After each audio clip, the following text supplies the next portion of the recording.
Sebelumnya, kita sudah membahas pertanyaan-pertanyaan yang general. Nah, kali ini kita akan membahas pertanyaan-pertanyaan yang spesifik dalam listening part B dan part C.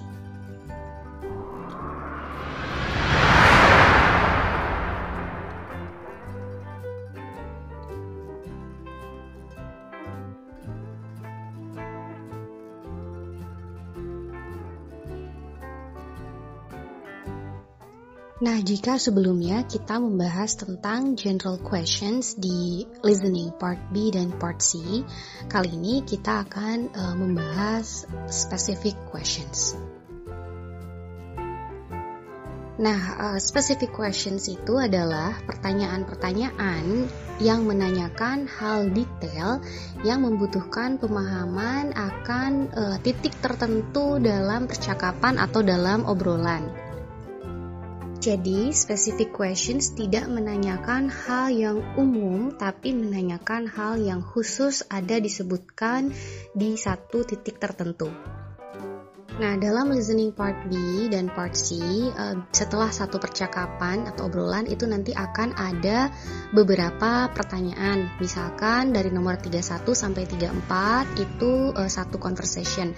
Nah, permasalahannya biasanya karena pertanyaannya itu diucapkan jauh setelah percakapannya, kadang kita lupa dengan apa yang tadi dibicarakan. Nah, salah satu tipsnya adalah teman-teman bisa mendengarkan sekaligus melihat pilihan jawaban. Nah, kadang-kadang kita bisa melihat dari pilihan jawaban, mana yang general questions, mana yang specific questions. Nah, ketika itu specific questions, teman-teman bisa mendengarkan sekaligus melihat pertanyaannya sesuai dengan susunan soalnya. Jadi, misalkan di awal misalnya 31, 32, 33 ini specific questions nih. Berarti teman-teman dengarkan obrolannya, lihat di nomor 31, kalau misalnya obrolannya sudah mencakup yang 31 langsung turunkan matanya ke 32 dan seterusnya. Nah, itu bisa membantu ketika teman-teman punya memori yang cukup susah atau lemah gitu ya. Kadang kita suka lupa. Itu bisa membantu teman-teman untuk tidak lupa dengan apa yang dibicarakan. Nah, selanjutnya satu poin lagi yang penting dari specific questions. Nah, ketika teman-teman mendengar sesuatu diulang oleh pembicaranya, mau itu dalam percakapan atau dalam pembicaraan yang sendirian, ketika ada pengulangan atau ada penekanan, ada sesuatu yang ditekankan, maka itu kemungkinan besar akan ditanyakan di dalam pertanyaan.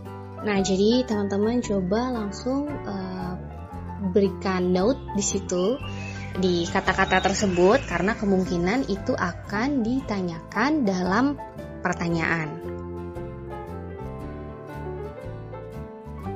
Nah, misalnya ini ada contoh untuk yang part B, misalnya ada percakapan, kemudian di tengah-tengah yang laki-laki bilang, "My project for filmmaking class took me 6 weeks to finish."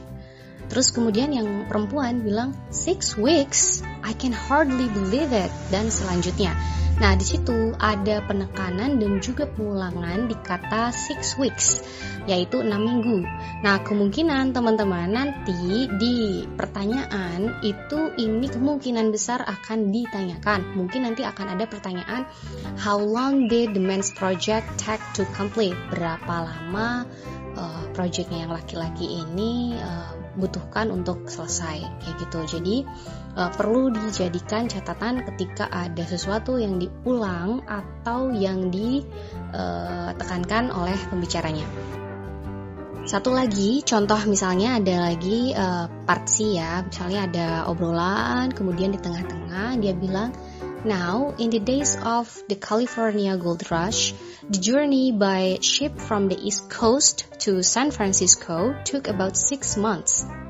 Can you imagine that? Gold seekers spent 6 months on sea just to get to California." Nah, dari kalimat itu ke teman-teman, dari pembicaraan itu, di situ juga ada penekanan, yaitu di kata "can you imagine that", kemudian di kata 6 months. 6 months-nya juga diulang. Artinya ini juga kemungkinan akan ditanyakan di dalam pertanyaannya nanti. Mungkin nanti akan ada pertanyaan, how long did it take to get to San Francisco from the East Coast during the Gold Rush? Jadi berapa lama yang dibutuhkan untuk pergi ke San Francisco dari East Coast, dari pesisir timur pada masa Gold Rush, seperti itu. Nah, untuk contoh specific question selanjutnya, ini ada 2 soal. Nah, 2 soal ini kalau kita lihat, yang nomor 1, a doctor, A-nya, B-nya a newspaper, C-nya a magazine. Kemungkinan besar kalau di situ pilihannya dokter, koran, dan majalah, ini kalau ada yang seperti ini teman-teman, kemungkinan yang ditanyakan adalah dari mana informasi tersebut didapat biasanya, karena kan ini bentuknya sumber atau source. Jadi ini menanyakan sumber, kemungkinannya ya menanyakan sumber informasinya dapat dari mana. Kemudian untuk yang nomor 2, di situ ada A, it's too tiring, terlalu melelahkan. Yang B, it can cause injuries, dapat menyebabkan kecelakaan atau cedera. Kemudian yang C, it's not demanding enough, masih kurang menantang intinya. Nah, untuk pilihan jawaban yang nomor 2 ini sangat spesifik. Intinya nanti kemungkinan akan menanyakan what atau why, karena ini sangat spesifik, berarti akan ada di salah satu poin dalam bacaan teman-teman. Nah, yang nomor 1 dan nomor 2 ini nanti teman-teman bisa mendengarkan dari pembicaranya itu sambil melihat yang nomor 1. Ketika teman-teman sudah dapat jawaban yang nomor 1, nanti kemudian lihat ke nomor 2 dan cari kira-kira mana yang akan jadi pertanyaan untuk yang nomor 2 dalam percakapannya. Nah, sekarang akan saya bunyikan percakapannya. Silakan teman-teman coba tebak dan pilih jawabannya yang mana. Questions 1 and 2. Listen to portion 1 of Conversation A. I just read an article in a magazine that talked about different types of exercise. Guess what kind it recommended? Let's see. Was it jogging? No. According to the article, jogging can cause leg and foot injuries for some people. Number 1. From what source did the woman get her information about exercising?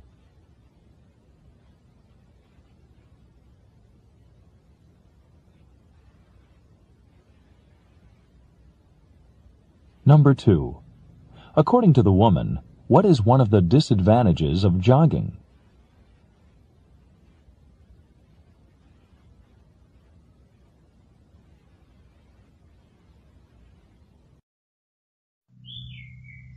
Nah, sudah ditebak jawabannya? Oke, nah sekarang kita coba lihat skripnya, apa sih tadi yang mereka bicarakan.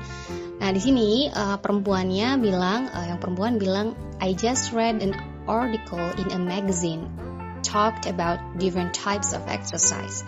Guess what kind it recommended?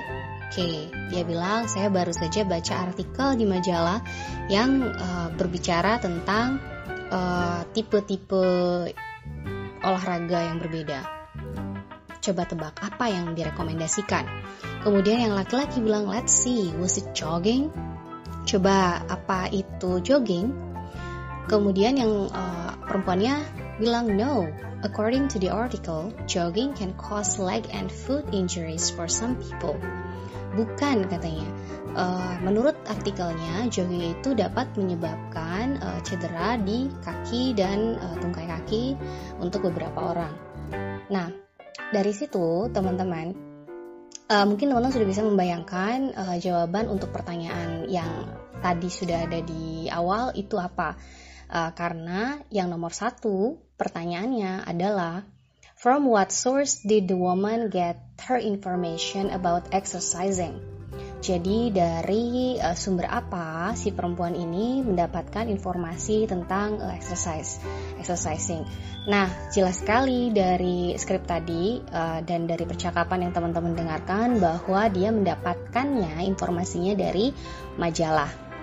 Oke, jadi kalau teman-teman ketemu pilihan jawaban yang seperti ini, majalah, terus ada dokter, ada misalnya berita, newspaper, surat kabar. Nah, kemungkinan pertanyaannya adalah menanyakan source atau sumber informasinya.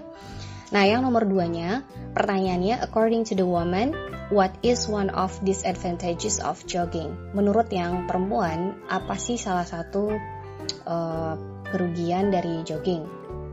Nah, di situ tadi katanya kenapa sih jogging itu nggak bagus? Dia bilangnya jogging can cause leg and foot injuries for some people. Jadi dapat menyebabkan cedera.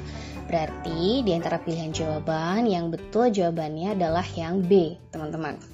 Nah, catatannya untuk yang nomor 2 ini, teman-teman di situ kan ada prolog di pertanyaannya berupa according to the woman, menurut yang perempuan. Nah, nanti banyak sekali pertanyaan-pertanyaan dalam part B dan part C yang diawali oleh prolog tersebut. Jadi kayak according to the man, according to the woman, according to the speaker, according to the lecturer contohnya. Nah, itu adalah pertanyaan yang menanyakan hal yang khusus ada di dalam di dalam percakapan yang diucapkan oleh orangnya. Jadi nanti bentuknya intinya teman-teman pilih jawaban yang benar menurut pembicaranya, bukan menurut kita sendiri.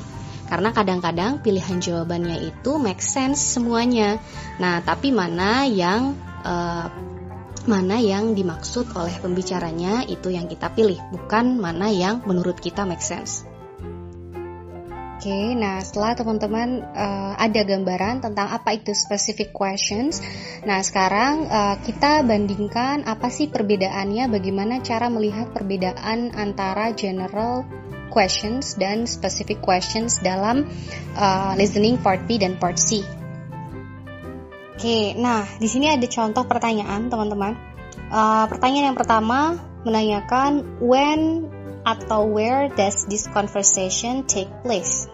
Kapan percakapan ini berlangsung, atau mungkin di mana percakapan ini berlangsung. Nah, yang kedua, contoh pertanyaannya, when atau where was Edgar Allan Poe born? Kapan Edgar Allan Poe dilahirkan? Atau mungkin ada juga pertanyaan di mana Edgar Allan Poe dilahirkan. Nah, dari dua contoh tersebut, kira-kira menurut teman-teman mana yang general question, mana yang specific question? Nah, mungkin teman-teman sudah ada yang menebaknya dengan benar. Jadi untuk yang contoh pertama itu adalah general questions. Nah, sedangkan untuk contoh yang kedua itu adalah specific question. Nah, kenapa seperti itu? Jadi teman-teman, untuk general question intinya dia itu menanyakan hal yang umum dan teman-teman bisa mendapatkan jawabannya itu tidak hanya dari awal atau akhir, tapi dari gambaran keseluruhan percakapan atau obrolannya. Sedangkan untuk yang specific question berarti nanti teman-teman akan mendapatkan jawabannya itu hanya di poin tertentu di percakapan atau obrolannya. Makanya kenapa untuk yang menanyakan di mana atau kapan dilahirkannya Edgar Allan Poe itu specific questions, karena menanyakan hal yang spesifik ada di salah satu tempat di dalam percakapan atau obrolannya. Nah, sekarang coba bandingkan dua pertanyaan selanjutnya. Di situ ada what is the purpose of this talk sama what is the purpose of sorting mail at the airport. Dua-duanya sama-sama menanyakan purpose atau tujuan. Nah, kira-kira yang general yang mana, yang spesifik yang mana?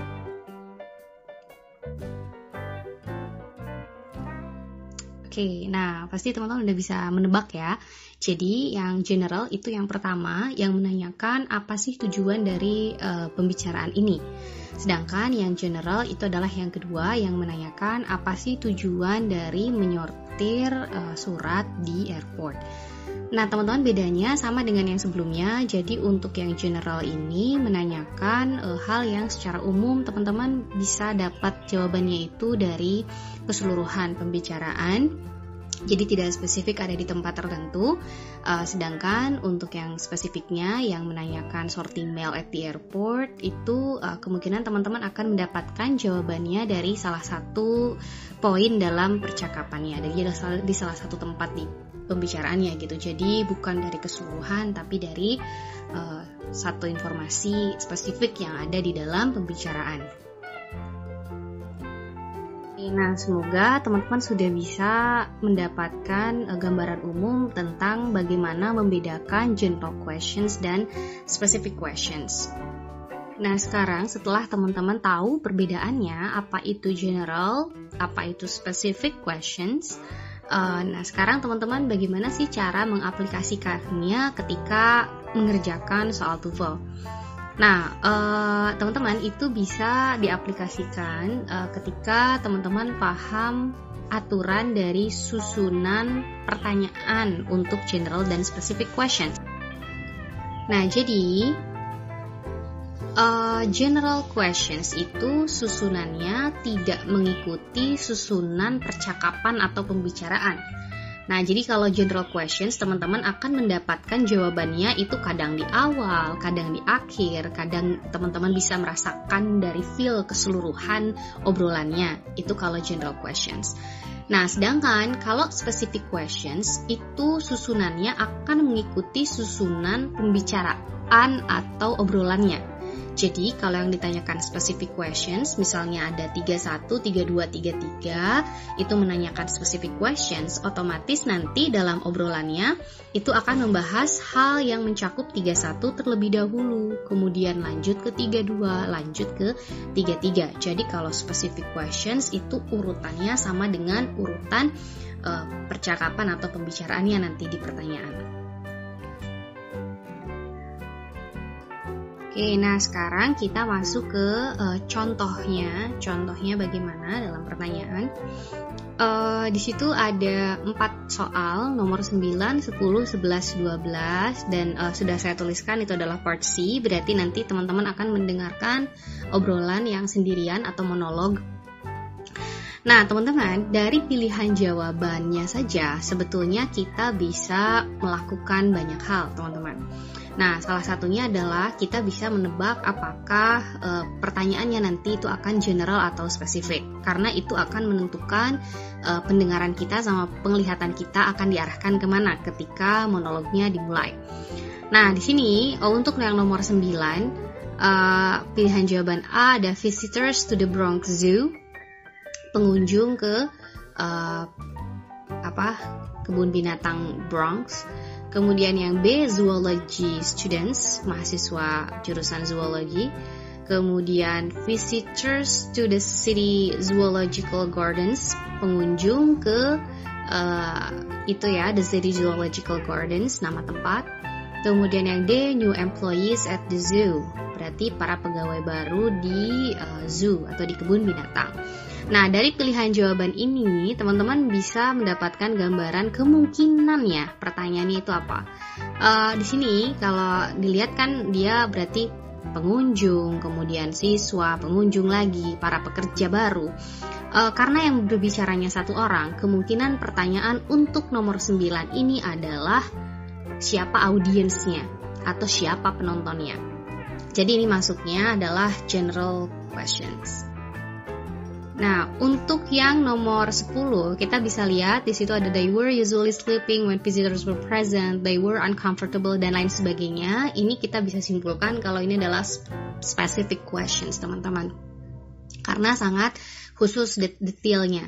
Kemudian yang nomor 11, di situ ada to make them visible to observers, to put them to sleep, dan lain sebagainya. Kemungkinan ini juga specific questions yang menanyakan purpose.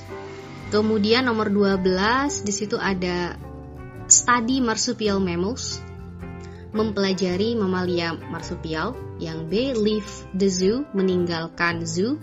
Yang C, look at the nocturnal animals, melihat-lihat binatang-binatang malam. Yang D, go to World Down Under exhibit, pergi ke pertunjukan World Down Under. Nah, ini yang nomor 12 ini juga bisa masuk specific questions. Ini kemungkinannya menanyakan apa yang akan dilakukan mereka kemudian. Karena kan di situ bentuknya pekerjaan gitu ya. Ada study, leave, look at, go to, dan lain sebagainya. Nah, teman-teman, ini juga bisa masuk ke specific questions. Jadi kalau kita simpulkan, yang 9 ini general, berarti teman-teman bisa mendapatkan jawabannya dari awal atau akhir atau dari keseluruhan bacaan, dari keseluruhan pembicaraan. Intinya menanyakan siapa kira-kira audiensnya. Kemudian yang nomor 10, 11, dan 12, karena ini specific questions, artinya teman-teman nanti bisa berurutan mendengarkan dan melihat. Misalnya ketika mendengarkan nomor 10 dulu, setelah ketemu kira-kira yang dimaksud itu apa, kemudian lanjut ke nomor 11, kemudian lanjut ke nomor 12.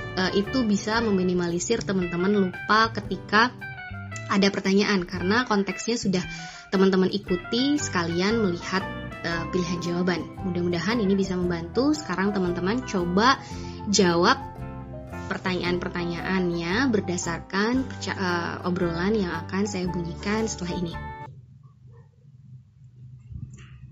Questions 9 to 12. Listen to a talk given at a zoo. Ladies and gentlemen, welcome to the City Zoological Garden's newest exhibit, World of Darkness. Not too many years ago, zoo visitors were unable to observe the behavior of nocturnal animals because these creatures are active during the night and generally sleep during the day when the zoo is open to visitors. But in the 1960s, zookeepers at the Bronx Zoo in New York City found a solution to this problem and developed the system that we now utilize in our exhibit. The animals' habitats are lit with white light at night. The animals think the white light is daylight, so of course they go to sleep. During the day, their habitats are lit with red light. The animals can barely detect this light, but the red light enables visitors to observe these animals going about their normal nocturnal activities. So, enjoy your visit to the world of darkness, and enjoy observing these fascinating creatures of the night. And remember, next month is the grand opening of World Down Under, a new exhibit of Australian marsupials. Please join us for that event. Number 9. Who is the probable audience for this talk?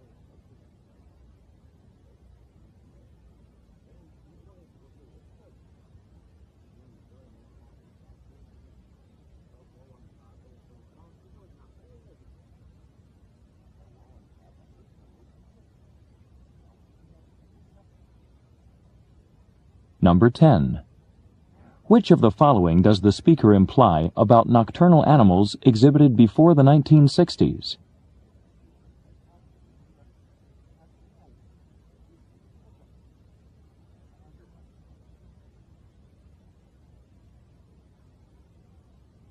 Number 11. According to the speaker, why are red lights used to light nocturnal animals' habitats?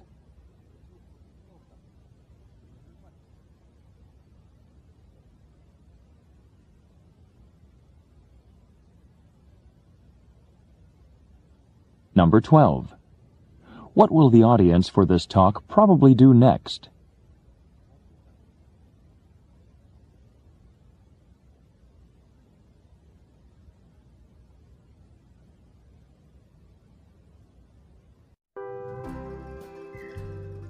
Oke, sudah teman-teman catat jawabannya? Nah, kalau sudah, sebelum saya bahas, teman-teman nanti coba teman-teman dengarkan lagi obrolan yang barusan, talk yang barusan, didengarkan sambil melihat skrip yang saya pasang di layar ini, untuk teman-teman bandingkan apakah tadi yang teman-teman dengarkan itu sudah tepat atau masih ada yang masih belum tepat. Questions 9 to 12. Listen to a talk given at a zoo. Ladies and gentlemen, welcome to the City Zoological Garden's newest exhibit, World of Darkness. Not too many years ago, zoo visitors were unable to observe the behavior of nocturnal animals because these creatures are active during the night and generally sleep during the day when the zoo is open to visitors. But in the 1960s, zookeepers at the Bronx Zoo in New York City found a solution to this problem and developed the system that we now utilize in our exhibit. The animals' habitats are lit with white light at night. The animals think the white light is daylight, so of course they go to sleep. During the day, their habitats are lit with red light. The animals can barely detect this light, but the red light enables visitors to observe these animals going about their normal nocturnal activities. So, enjoy your visit to the world of darkness, and enjoy observing these fascinating creatures of the night. And remember, next month is the grand opening of World Down Under, a new exhibit of Australian marsupials. Please join us for that event. Oke, nah sekarang kita bahas dari nomor 9 terlebih dahulu. Katanya, who is the probable audience for this talk? Siapakah kira-kira penonton dari pembicaraan ini? Nah, dari obrolan tadi, teman-teman di awal-awal kayaknya ya, di 2-3 kalimat awal, di opening lines-nya yang saya bilang penting sekali untuk didengarkan, itu disebutkan bahwa katanya welcome to the City Zoological Gardens newest exhibit. Jadi di sini yang paling tepat jawabannya adalah yang C. Kemungkinan adalah visitors to the City Zoological Gardens, pengunjung ke namanya City Zoological Gardens. Ini apa nama kebun binatangnya. Nah, teman-teman hati-hati, kemungkinan ada juga yang menjawab yang alfa atau mungkin yang B, karena di dalam obrolan tadi ada penyebutan tentang Bronx Zoo, ada juga penyebutan tentang zoology. Nah, jadi dalam pilihan jawaban teman-teman, terutama di part B dan part C, kemungkinan si semua jawaban ini itu disebutkan dalam satu poin tertentu dalam pembicaraan atau dalam percakapan. Nah, tapi hati-hati yang mana yang ditanyakan, itu permasalahannya. Nah, jadi kalau yang A ini, visitors to the Bronx Zoo, ini kurang tepat jawabannya, karena Bronx Zoo itu dibahas ketika intinya dia menjelaskan tentang para zookeeper dulu di Bronx Zoo di New York City itu menemukan solusi untuk permasalahan bahwa para pengunjung itu tidak bisa melihat hewan-hewan yang ada di malam hari. Jadi Bronx Zoo ini hanya di situ disebutkan untuk menjadikan contoh gitu. Jadi kayak untuk menegaskan suatu poin gitu. Jadi bukan audiens atau penonton dari pembicaraan ini. Kemudian yang zoology students ini juga tidak ada di dalam pembicaraan. Di situ mungkin ada kata zoo atau zoology tapi tidak ada zoology students. Jadi yang B ini juga kurang tepat. Oke, apalagi yang D, new employees at the zoo, itu juga kurang tepat. Oke, nah nomor selanjutnya pertanyaannya, which of the following does the speaker imply about nocturnal animals exhibited before the 1960s? Jadi di antara di bawah ini mana yang pembicaranya maksud atau siratkan tentang hewan-hewan malam yang dipamerkan sebelum tahun 1960-an. Nah, jadi di situ kata kuncinya adalah before the 1960s, sebelum 1960-an. Kalau tadi teman-teman dengarkan, ada di salah satu poin di pembicaraannya yang menceritakan bahwa pada tahun 1960-an itu tadi ya, para zookeeper atau pegawai kebun binatang di Bronx Zoo, New York City itu menemukan solusi untuk intinya mengembangkan sistem yang bisa membuat para pengunjung itu melihat hewan-hewan yang biasanya hanya muncul di atau hanya aktif di malam hari sehingga bisa aktif di siang hari. Nah, jadi dari situ kita bisa menyimpulkan bahwa berarti nocturnal animals, hewan-hewan malam itu kalau pada tahun sebelum 1960-an itu intinya nggak bisa dilihat sedang melakukan kegiatan oleh para pengunjung gitu. Makanya jawaban yang paling tepat untuk pertanyaan nomor 10 adalah yang A.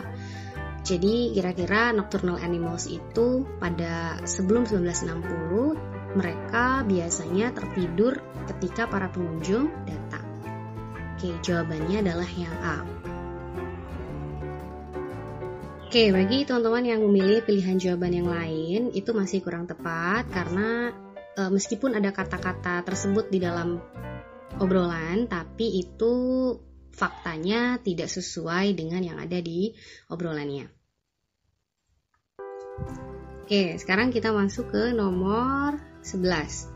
Pertanyaannya, according to the speaker, why are red lights used to light nocturnal animals' habitat? Jadi menurut pembicaranya mengapa red lights atau lampu-lampu merah ini digunakan untuk menerangi habitatnya si hewan-hewan malam kan. Nah, ini juga masuk specific questions, artinya teman-teman si jawaban nomor 11 ini akan teman-teman dapatkan setelah informasi untuk yang nomor 10. Tadi kan nomor 10 itu di tengah-tengah ya, ini di bawahnya lagi, setelahnya lagi.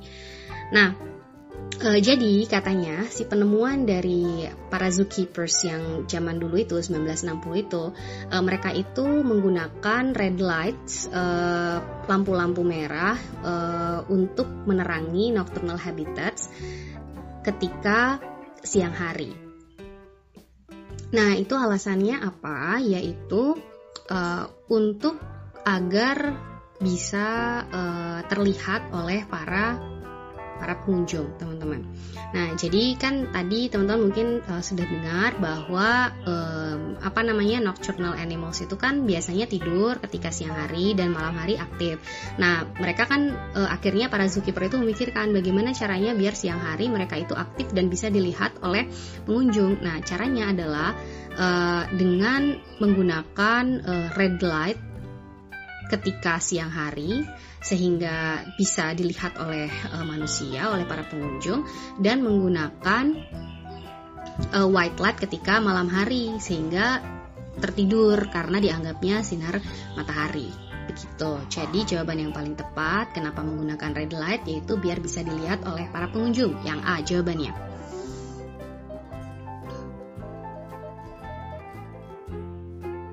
Nomor 12 ya, pertanyaannya, what will the audience for this talk probably do next? Nah, ini sesuai dengan yang tadi kita tebak, bahwa yang ditanyakan adalah apa yang kira-kira dilakukan setelah ini oleh para penontonnya.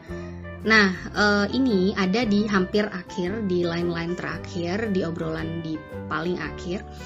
Kira-kira mereka itu mau kemana? Hati-hati, tapi nanti akan ada distraktor atau pengecoh, teman-teman.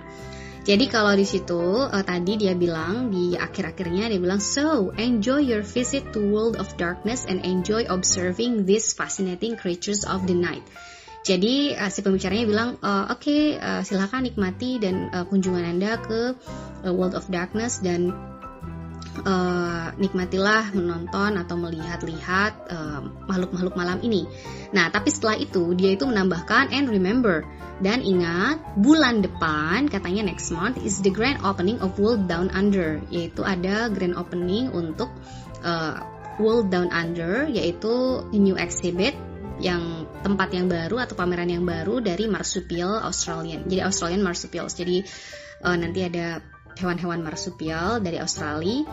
Please join us for that event. Nah, jadi di situ ada 2 kalimat penutup, teman-teman. Yang pertama disuruh penontonnya ini intinya dikasih silakan menikmati menonton hewan-hewan malam. Kemudian mereka diingatkan untuk datang lagi sebulan kemudian, bulan selanjutnya, untuk menonton eksibit baru mereka, yaitu tentang hewan-hewan marsupial Australia. Nah, jadi di situ ada pengecoh-pengecoh. Yang pertama yang A, di situ ada study marsupial mammals. Malah di sini artinya mempelajari mamalia marsupial, ini kurang tepat. Pengecohnya di kata marsupialnya. Kemudian yang B, leave the zoo, ini juga kemungkinan yang mungkin teman-teman bisa, mungkin mereka disuruh pulang.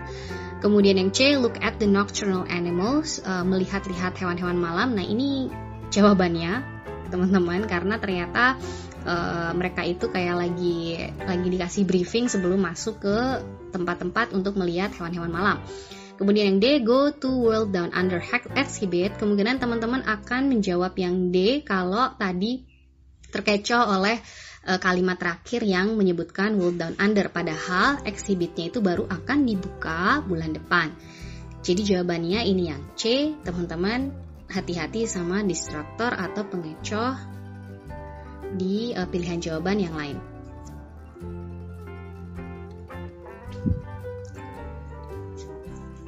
Nah, sekarang kita review sekilas apa sih yang sudah kita pelajari dari materi hari ini. Yang pertama, teman-teman ingat-ingat terus perbedaan antara general dan specific questions. Yang tadi itu perbedaannya adalah kalau general questions itu menanyakan hal yang umum yang jawabannya bisa teman-teman dapat dari poin manapun dalam bacaan atau dalam obrolan atau mungkin dari keseluruhan obrolan dirasakan. Sedangkan yang specific questions itu jawabannya hanya akan ada di salah satu poin tertentu dalam obrolan atau percakapan tersebut. Kemudian poin yang kedua, remember the order of the questions. Jadi ingat-ingat susunan pertanyaannya. Jadi pertanyaannya itu nanti teman-teman kalau dia itu menanyakan yang general itu nanti tidak akan berurutan. Jadi teman-teman misalnya ketemu ini kayaknya general questions, itu nanti tidak mesti mengurut obrolannya. Jadi bisa teman-teman dapatkan dari gambaran keseluruhannya. Sedangkan kalau teman-teman tahu nih nomor sekian ini adalah specific questions, itu nanti bisa mengarahkan matanya sekaligus mendengarkan audionya dan kemudian diturunkan ke nomor berikutnya ketika hal tersebut sudah dibahas. Yang terakhir, be careful of the distractors. Jadi hati-hati sama pengecoh yang mungkin kedengarannya sama yang diucapkan, tapi kalau dibaca lagi kalimat di pilihan jawabannya ternyata maksudnya lain. Teman-teman harus hati-hati di situ. Oke, semoga materi hari ini bisa dipahami dengan baik. Kalau teman-teman nanti ada pertanyaan atau mungkin ada request untuk materi apa yang pengen dibahas, silakan teman-teman tulis di kolom komentar. Semoga video kali ini bermanfaat ya buat kalian semua. Nah, jangan lupa kunjungi juga website kami untuk pelatihan dan tes kemampuan bahasa Inggris.